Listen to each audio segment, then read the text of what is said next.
अस्सलाम वालेकुम जी।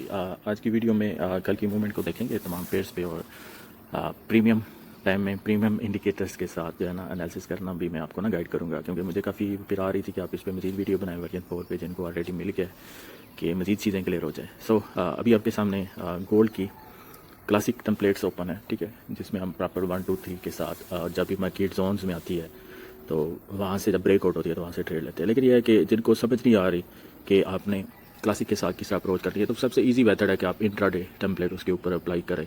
जब कैंडल्स ग्रीन्स हों तो आपने सिर्फ बाई का देखना है, ओके। जब कैंडल्स रेड हों तो आपने सिर्फ रेड का देखना है, लेकिन ग्रीन का ही नहीं मतलब कि ग्रीन हो तो आपने बाई कर लिया, ठीक है। उसके साथ कुछ कंडीशंस हैं। अब मिसाल के तौर पर अभी गोल्ड का चार्ट है, तो गोल्ड में बेस्ट टाइम क्या है ट्रेड करने का? New York session. जैसे न्यूयॉर्क सेशन ओपन होता है तो आपको जब उसके बाद अपॉर्चुनिटी मिलती है, क्योंकि उससे पहले लंदन सेशन, इस सेशन में गोल्ड थोड़ा रेंज में रहता है, तो ऑलरेडी मॉर्निंग टाइम से आज से गोल्ड पे ग्रीन कैंडल्स थी, इसमें ट्रेंड तो बाई का था, ठीक है। तो जैसे न्यूयॉर्क सेशन स्टार्ट हुआ तो यहाँ पे मैंने वो लाइन लगा दिया रेड कलर की, तो उसके बाद ट्रेंड स्टार्ट हुआ तो वहाँ से मार्केट निकली है। सो नेक्स्ट क्या कंडीशंस हैं कि जब ग्रीन कैंडल्स हों और जैसे ही मार्केट बैंड्स को क्रॉस करे, ये बॉर्डर आपको नज़र आ रही हैं, दो सिल्वर कलर की लाइंस नज़र आ रही हैं, तो जैसे ही कैंडल्स ग्रीन कैंडल्स, वो वाली ग्रीन कैंडल जिनके ऊपर आपको स्मॉल येलो डॉट नज़र आ रहा है, ठीक है, ये चीज़ भी रखनी है कि ग्रीन के साथ जो बैरिश कैंडल्स बनती हैं उनके नीचे आपको ब्लू टाइप का डॉट नज़र आ रहा होता है, ठीक है। और जो बुलिश कैंडल्स होती हैं उनके ऊपर आपको येलो डॉट नज़र आ रहा होता है। तो वो वाली ग्रीन कैंडल्स जिनके ऊपर आपको येलो डॉट नज़र आ रहा होता है, जैसे ही बैंड्स को बॉर्डर्स को ये ऊपर की तरफ क्रॉस करती हैं, क्योंकि ग्रीन कैंडल्स हैं तो आपने सिर्फ बाई की अपॉर्चुनिटी देखनी है, तो नेक्स्ट कैंडल से आपने एंट्री ले लेनी है। और बॉर्डर्स के नीचे बिल्कुल यानी इस बैंड्स के नीचे आपने स्टॉप लॉस रखना है और ऊपर आपका टीपी होगा 1 2 लेके निकल जाए आराम से, या अपनी ट्रेड को मैनेज कर लें 1 1 पे इसको ब्रेक इवन कर दें।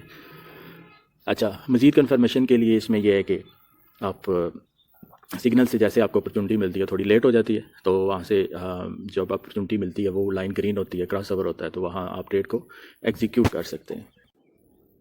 सो इसके अलावा ये है कि इंट्राडे मोड में काफ़ी ईजी है। तो अब जीबीपी जेपीवाई का इसमें इंट्राडे स्विंग मोड है, ठीक है।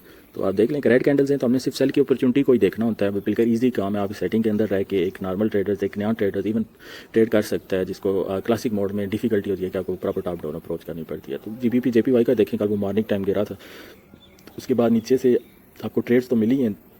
ये जो स्मॉल मूवमेंट्स हैं ये भी ऑलमोस्ट 15 पिप्स 10 पिप्स की मूवमेंट्स हैं, जब वो बैंड्स को नीचे की जानब ब्रेक किया है, ठीक है। ये जो बॉर्डर लाइन है ना, इसको जब ब्रेक करके कैंडल बाहर निकलती है तो वहाँ पे आपने ट्रेड लेनी होती है, ठीक है। तो उसके बाद जब दोबारा वो लंदन सेशन में आपको 50 पिप्स की मूवमेंट हो पे सिंपल सा फंडा है कि जब बॉर्डर्स को ब्रेक करेंगी, बिकॉज रेड कैंडल्स हैं तो आपने सेल की अपॉर्चुनिटी देखनी है, बाई का तो सोचना ही नहीं है, तब तक नहीं सोचना जब तक कैंडल्स ग्रीन नहीं हो जाती। तो ये सिंपल सा फंडा है कि आपको खुद से अब वो सारी कुछ चीज़ें इस वर्जन 4 में एनालिसिस करने की खुद से ज़रूरत नहीं होती कि मैं बाय ट्रेंड है या सेल है तो मैं बाय में बैठूँ या सेल में, कैंडल्स कलर ही आपको बता देता है, ठीक है। सो जीबीपी जेपीवाई का ये है कि इसका बेस्ट टाइम लंदन सेशन फिर न्यूयॉर्क सेशन में भी होता है। लंदन सेशन की ओपनिंग पे अच्छा क्रूड ऑयल मोस्ट अभी एक्टिव पेयर चल रहा है लास्ट 2 3 मंथ से, जब से वो दुनिया में इसके न्यूज़ वगैरह आ रहे हैं, तो बहुत अच्छी मूवमेंट कर रहा है। तो इसका भी ये है कि न्यूयॉर्क सेशन में जैसे न्यूयॉर्क सेशन स्टार्ट हुआ, वो रेड कैंडल्स थी, रेड के बाद बाय जब ग्रीन कैंडल्स बनी तो फर्स्ट जो सेटअप होता है वो बड़ा पावरफुल होता है। तो जैसे ही उसने बॉर्डर्स को बाहर की तरफ कैंडल ने ब्रेक किया, सेकंड कैंडल पे आपकी एंट्री है, नीचे सिग्नल से हेल्प लें तो वहाँ भी ग्रीन लाइन है, तो बॉर्डर्स की लाइन के नीचे आपने स्टॉप लॉस रखना होता है, ऊपर आपका रिवार्ड है, ठीक है। अब हर पेयर को ट्रेड करने का एक सिंपल सा मेथड है कि उसके सेशन में ट्रेड किया जाए। क्रूड ऑयल तो आपको पता है न्यूयॉर्क सेशन में इसकी अच्छी मूवमेंट होती है, ठीक है। सो US30 का भी है कि मॉर्निंग टाइम तो US30 नहीं होता, वो एशियन लंदन सेशन में नहीं होता, वो तो अमेरिकन पेयर है। तो अमेरिकन सेशन में ही हम इसको देखते हैं कि जैसे न्यूयॉर्क सेशन स्टार्ट हुआ तो इसने बॉर्डर्स को ब्रेक किया, जिस कैंडल ने ब्रेक किया उससे नेक्स्ट कैंडल पे आपकी एंट्री है, नीचे सिग्नल से भी आपको हेल्प मिल रही है, ग्रीन लाइन है, तो वो आपकी जो पहला सेटअप है उसने आपको प्रॉफिट दे दिया। सो ये है कि ग्रीन कैंडल्स नेक्स्ट बॉर्डर्स को नीचे की जानब अगर ट्रेड ब्रेक कर गई हैं तो वहाँ पे आप ट्रेड नहीं लेते। ग्रीन कैंडल्स में आप सिर्फ ऊपर की जानब जब ये बॉर्डर्स को ब्रेक करती हैं या बैंड्स को ब्रेक करती हैं तो वहाँ पे आप एंट्री लेते हैं। फिर लेट नाइट ये है कि फिर काफ़ी लेट हो जाता है तो वहाँ पे ऑफकोर्स मार्केट रेंज में चली जाती है। तो ये एक सिंपल फार्मूला कि लंदन या न्यूयॉर्क सेशन पे जो पेयर्स हैं जो उसके साथ को रिलेटेड हैं उन पे पहला सेटअप लिया जाए, सेट पे हो जाए, ठीक है। नाश्ते का भी यही सीन है कि काफ़ी फेवर पेयर्स है, लोग स्पेशली गोरे इस पे ट्रेड्स करते हैं, ठीक है, बड़ा अच्छा पेयर है। इसमें यह है कि न्यूयॉर्क में उसने आपको जब ग्रीन कैंडल्स हुई मॉर्निंग से वो रेड में सिग्नल आ रहे थे, वो भी 10 पिप्स दे रहे थे जब वो बैंड्स को ब्रेक कर रही थी, तो ग्रीन के बाद आपको अच्छी अपॉर्चुनिटी है। नेक्स्ट USD JPY, ठीक है। इसमें इस पेयर की खूबी ये है कि एक ट्रेंड पकड़ के चलता है, ठीक है।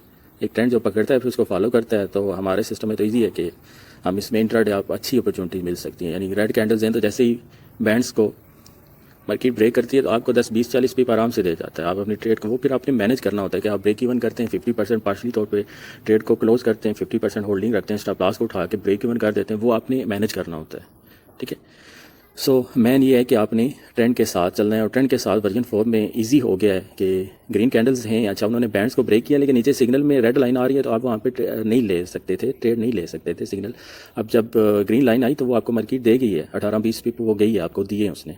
ठीक है, फिर न्यूयॉर्क सेशन में USD JPY वो रेड कैंडल्स थी तो आप देखें माशाल्लाह तादाद इसमें सेटअप्स बने। अब सब पे ट्रेड्स नहीं की जा सकती, ऑफ कोर्स एक दो अपॉर्चुनिटीज़ ली जा सकती हैं क्योंकि बंदा सब पर्सपेक्टिव नहीं हो सकता।